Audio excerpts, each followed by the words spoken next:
What the heck?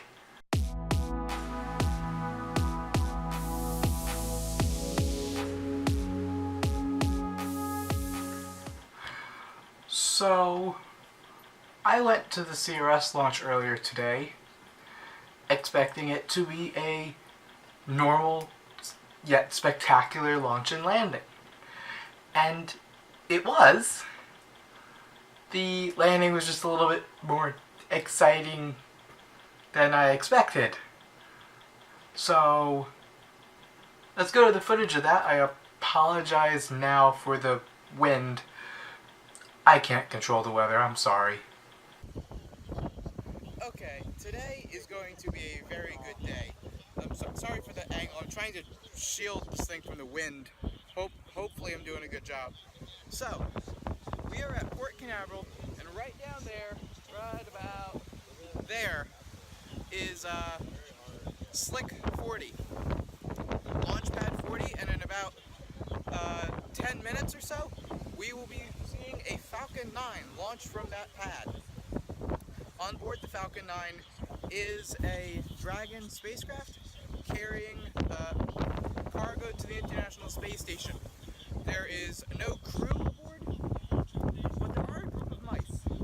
This mission was supposed to launch yesterday, but was delayed because the mice food was getting moldy, so they had to replace it. So, in about 10 minutes, we're going to see a Falcon 9 launch from that pad. I'm going to have this phone mounted right here on my camera. I'll be taking pictures all throughout the launch and probably giving a very excited commentary. Because about 6 minutes after launch, that first stage, which separates at about 2 minutes, will turn around, fire its engines, and come back and land right about over there. That landing will happen about 6 minutes after launch, with the Dragon arriving in orbit about 9 minutes after launch. So it's going to be very exciting few minutes. Liftoff is at 1:16. We are currently looking at T-minus 9 minutes. So this is going to be a lot of fun.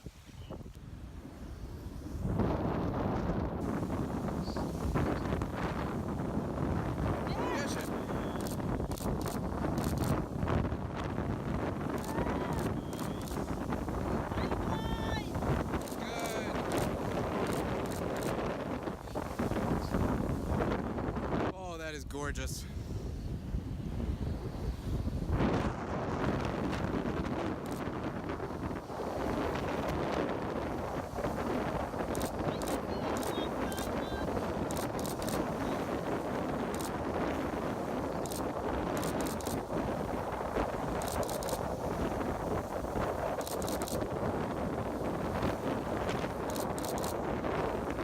Wow.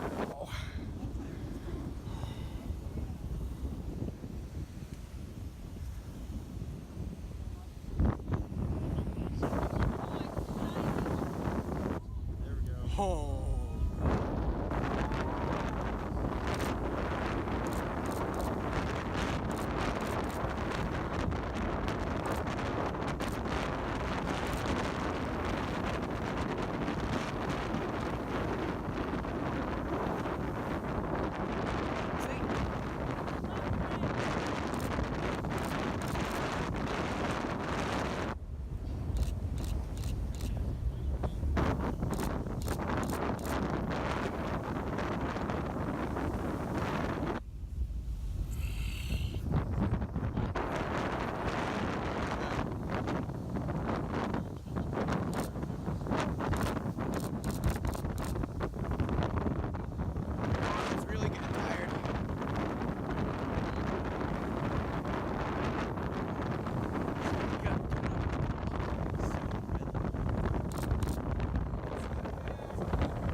See?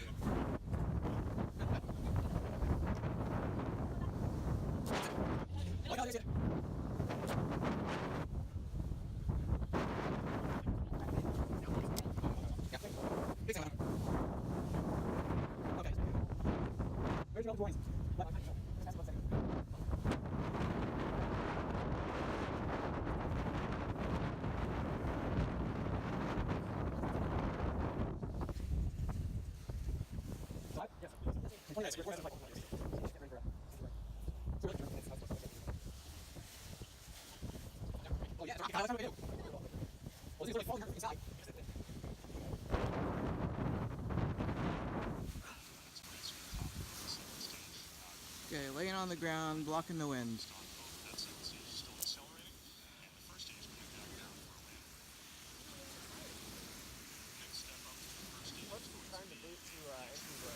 Soon. Yep. I just had another RCS call. Yeah, what's that?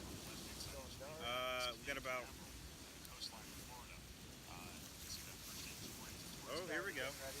Looks like about 20 seconds, maybe. I don't know about with the delay. 30 seconds. Okay, soon. Soon. Keep an eye out.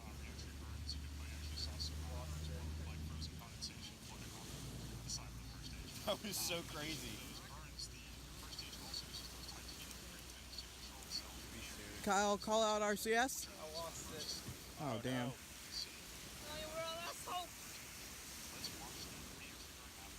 Entry. There. Right there. Entry word.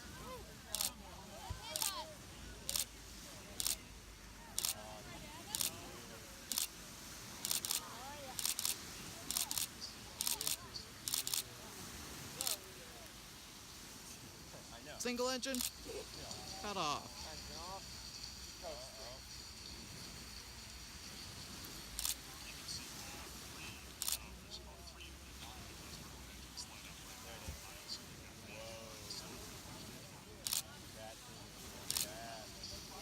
Still got it.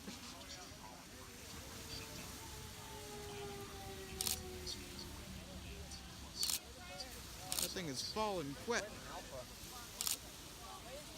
Looks like it's swaying. It's swaying hard. Yeah. Uh-oh. Never seen it do that before. Oh shoot. It's tilting hard. I've never seen it do it before, guys. Get ready. Okay, yeah. The Landing. stream is tilting.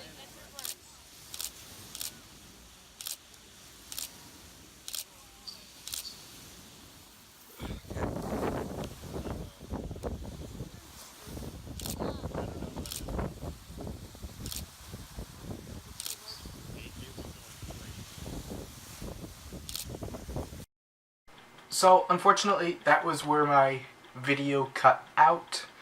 A friend of mine decided to call me, and I was recording on my phone, and it just stopped recording.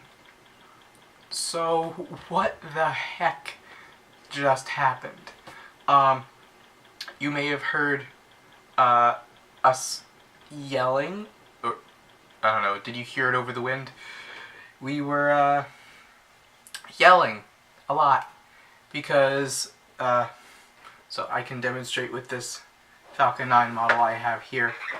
As it was coming in, we noticed, it's normal for it to do this. As it's coming in, it'll deflect from side to side to target where it's trying to land. It'll use its own drag to kind of like move to one side or the other. It wasn't just doing that, it was doing this, and that is not normal. I mean, nice slow movements are normal, but not a very rapid rocking back and forth. And in the pictures I took, you can see it's not just at nice shallow angles. It was at almost 45 degrees either side, which is not normal. Definitely not normal, and definitely something is wrong. I didn't want to say it at the time, but I knew something was very, very wrong. So, what happened?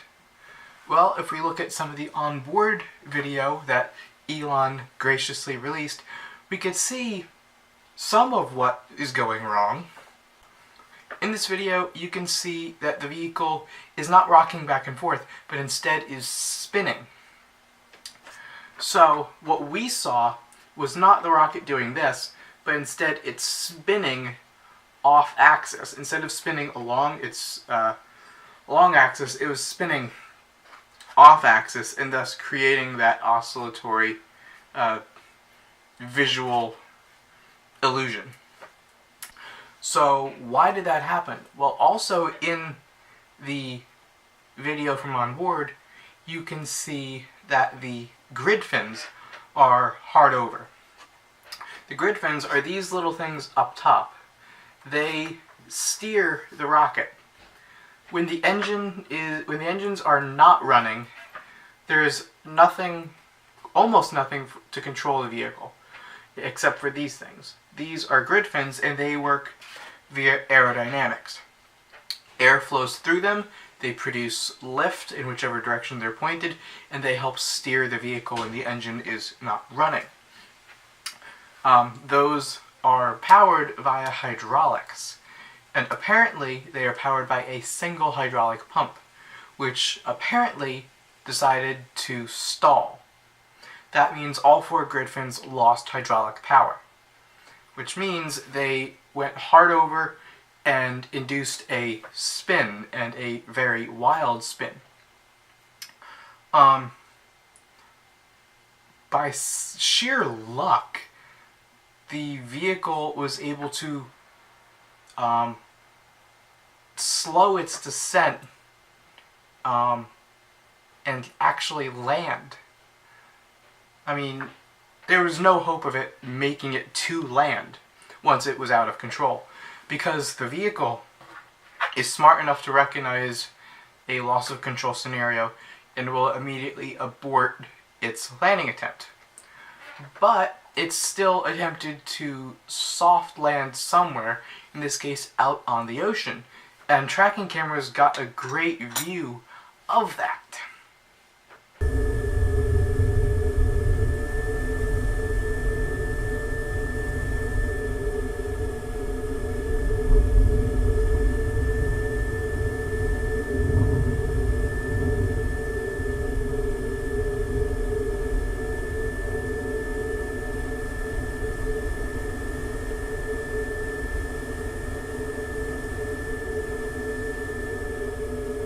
One of the questions this raises is the safety of these RTLS landings.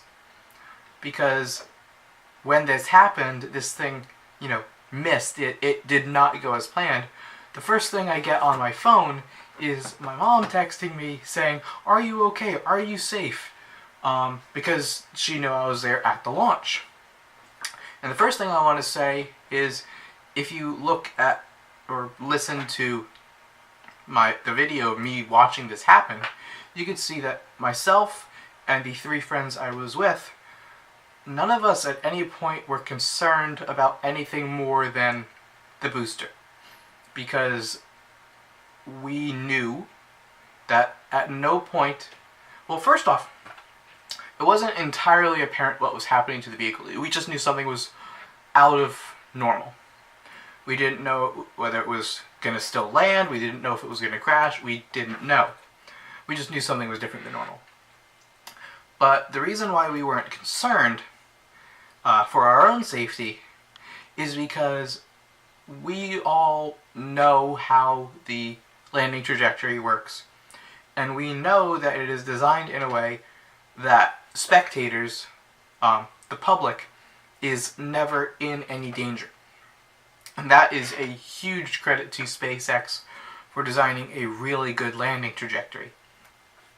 The way it works is every point in that landing is designed so that if something goes wrong at any point, the public is never in danger. The primary way they do this is that the booster is always aiming for the ocean. If it blows up, all the debris falls into the ocean. If the engines don't start, it crashes into the ocean. If the damn thing is spinning out of control like today, it crashes into the ocean. If everything is perfect, then right at the last second, when that final engine burn starts, it tilts over to the side and redirects itself towards land and lands on the landing pad. And even then, if it lands on the landing pad and say the leg breaks, it falls over and explodes, it is in a location where everyone is already cleared of the surrounding area. So this landing trajectory is designed in a way that anything and everything can go wrong at any point in the landing, and the public is in no major danger. There's no serious danger to the public at any point in that landing sequence. The interesting thing is, I've heard a lot of people asking, why didn't the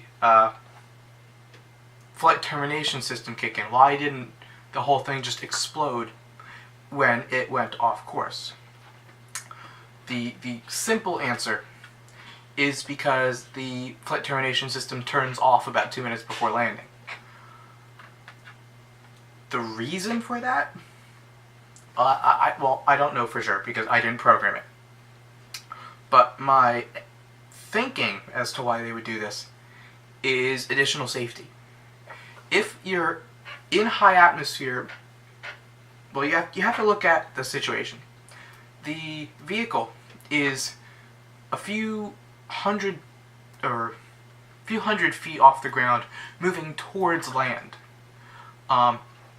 If you were to blow it up at that altitude, at that trajectory, there is a higher chance of that debris hitting land. Because when the vehicle is in one piece, it can only go so far. But when you blow it up and fragment it, you add energy to those pieces, and they can go in any direction. You lose control of where those pieces might go. As the vehicle gets lower and lower towards the ground, the area at which your debris can fall gets smaller and smaller and smaller. That's why it's good to keep this in one piece as it gets closer and closer to land. If it had crashed on land, on the landing pad, or further and further out to sea, the debris wouldn't have gone very far. It's remarkable that this thing stayed in one piece when it tipped over. I would not have expected that. Probably the coolest part about this whole incident is the fact that it is still intact. It landed, it tipped over, it didn't explode. It is just floating there in the ocean, waiting for them to go get it and bring it home. And that's exactly what they're going to do. There are 2 boats sailing alongside of that thing right now, waiting for the sun to rise, and yes, they're also trying to figure out how the heck to do anything. Because nobody ever planned for a scenario like this. Or maybe they did, but they weren't expecting this to happen today. So they're putting together a plan on how to retrieve it. But sometime tomorrow they will likely find a way to tie to the vehicle, and then they're just going to tow it back into Port Canaveral and figure out how to pull it out of the water and do something with it. Elon said on Twitter that if the salt water didn't damage it too much, they can refurbish it and use it for what, as he called, an internal mission. And that likely means any mission that there is not a paying customer. So not a Dragon mission, not any other normal customer missions. It would likely either be their in-flight abort test, where they're planning to blow the thing up anyway, intentionally, or perhaps another mission where they are willing to accept a higher than normal risk. So yeah, today was very, very interesting. I did not expect things to go that way. But it was really cool to see. I'm glad I went to see it. I was watching through my big camera lens, and I could clearly see that thing was out of control. But I mean, it was cool. Because every launch I've seen has gone nearly perfectly, and it's kind of cool to see things go wrong. The only reason it was cool to see things go wrong in this scenario is for two main reasons. One, there was nobody on board the vehicle that was in danger. And two, the trajectory is designed in a way that nobody on ground is in danger either. If at any point in this failure anyone was actually in danger, it wouldn't have been cool. So, moving forward, SpaceX has already stated they will likely add a second redundant fuel pump. Or not fuel pump. Hydraulics pump. The reason they don't have two hydraulics pumps to begin with is because the landing or the operation of the grid fins affects launch in zero way whatsoever. It only affects the landing, which is a secondary criteria, and their main priority is always launch. They did not see reason to add redundancy to something that is not a priority. Priority always being the primary mission and the safety of anyone near the rocket. It's important to note the launch itself went perfectly. The booster flew up, separated from the second stage. The second stage delivered Dragon into a nearly perfect orbit. And the Dragon spacecraft is on its way to the International Space Station as planned. With that, I want to thank you for watching this video. I'm hoping to do more videos at launches in the future, so stay tuned for those. If this is your first time watching a video on my channel, I invite you to check out my other videos, and if you like what you see, feel free to go ahead and subscribe. Reminder that my videos come out every Thursday at 7 p.m., so keep an eye out for those, and I'll see you next week.